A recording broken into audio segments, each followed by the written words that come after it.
Inirekomenda ni Department of Energy Secretary Jericho Petilla na bigyan si Pangulong Benigno Aquino III ng emergency power dahil sa maaaring maging problema ng bansa sa power supply sa susunod na taon.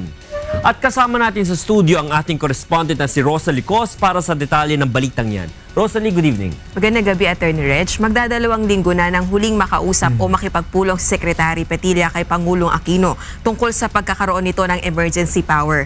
Hindi dahil sa pananalasa ng Bagyong Glenda, kundi dahil sa magiging kalagayan ng supply ng kuryente sa bansa sa 2015. Pakinggan natin ang pahayag ni Energy Secretary Petilla.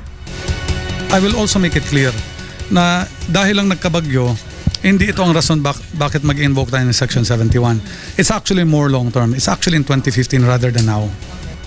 Para na rin sa kaalaman ng ating mga kasambahay, ayon sa Section 71 ng Republic Act 9136 o mas kilala sa Electric Power Industry Reform Act o EPIRA Law, kapag nadetermina ng Pangulo na mayroong banta sa kakulangan ng supply ng kuryente, maaaring payagan ng Kongreso sa pamamagitan ng joint resolution ang paglalagay ng karagdagang generating capacity. Sinabi ng kalihim na mahirap na hindi mapaghandaan ang pagkakaroon ng kakulangan sa supply ng kuryente, kaya't kailangan ng emergency power ng Pangulo. Pakinggan natin muli ang pahayag ni Secretary Petilla. Yung outlook natin is very thin reserves. Ang supply is just barely equal to demand, that there is no room for wrong demand projection, deviation in the projection.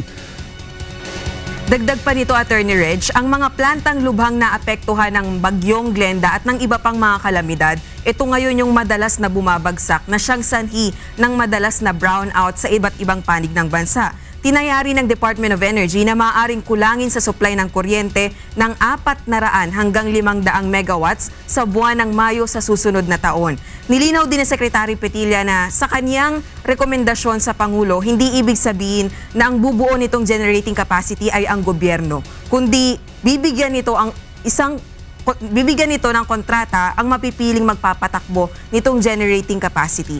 Ayon naman sa Malacanang, kailangan munang ilatag ito ng buo ni Secretary Petilla kay Pangulong Aquino. Pakinggan naman natin ang pahayag ni Presidential Spokesperson Secretary Edwin Lacerda. According to Secretary Petilla, he recommended it. But as to what discussions will take place, we have yet to Secretary Petilla has yet to discuss this in full with the President. Yan ang kabuuan ng aking ulat, Attorney Reg. Rosalie, ano ba daw yung mga kapangyarihan na inirekomenda ni Secretary Petilla na magkaroon si Pangulong Aquino para maiwasan yung kakulangan ng supply ng kuryente sa darating na mga taon? Yung unang binanggit niya kanina, yung pagkakaroon ng kapahintulutan sa Pangulo sa pamagitan nga nitong kung papayagan ng Kongreso sa pamagitan ng joint resolution na magkaroon ng karagdagang generating capacity. Pero hindi ibig sabihin na ang... Ano ibig sabihin ng generating capacity? I mean, yung presidente ba yung diretsong makikipagkontrata na magpatayo ng mga planta?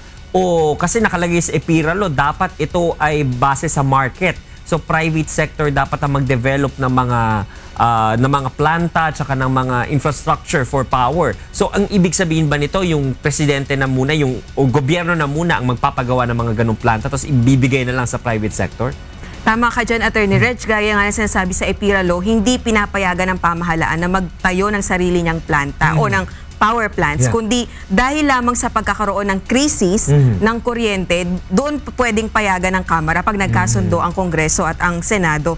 Pero kung nga nirerekomenda ni Energy Secretary Petilla kay Pangulong Aquino na magdeklara ng kakulangan sa supply ng kuryente, hindi ibig sabihin nito na ang pamahalaan na ang magtatayo o bubuo nitong mga planta, kundi maghahanap ito ng contractor na po pwedeng mag-generate ng panibagong capacity.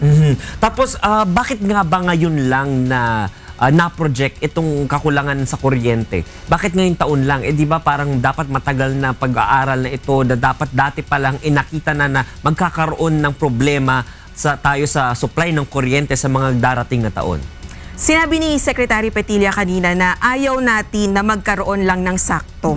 Na sakto na demand, pangangailangan, sakto na supply. Mahirap kasi na ano ba ang tawag natin dito? Yung term na mahirap na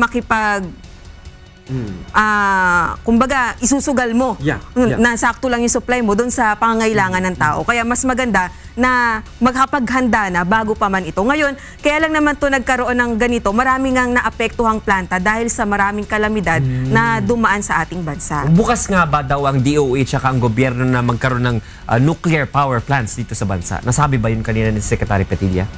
Actually, wala din sa mga sinabi ni Secretary Petilla nung amin siyang kinapanayam tungkol dito sa nuclear power plant. Kasi ang magiging problema lang naman kung itatayo mo to sa mga kalapit na maraming mamamayan na maapektuhan. Yun ang sinabi niyang argument. Kung itatayo ba itong nuclear power plant malapit sa tinitirahan ng tao. Pero kung sa gitna siguro ng island, pwede, no? Yan ang tatanungin natin kay Secretary Petilla. Maraming salamat, Rosa Licos, para sa ulat na yan.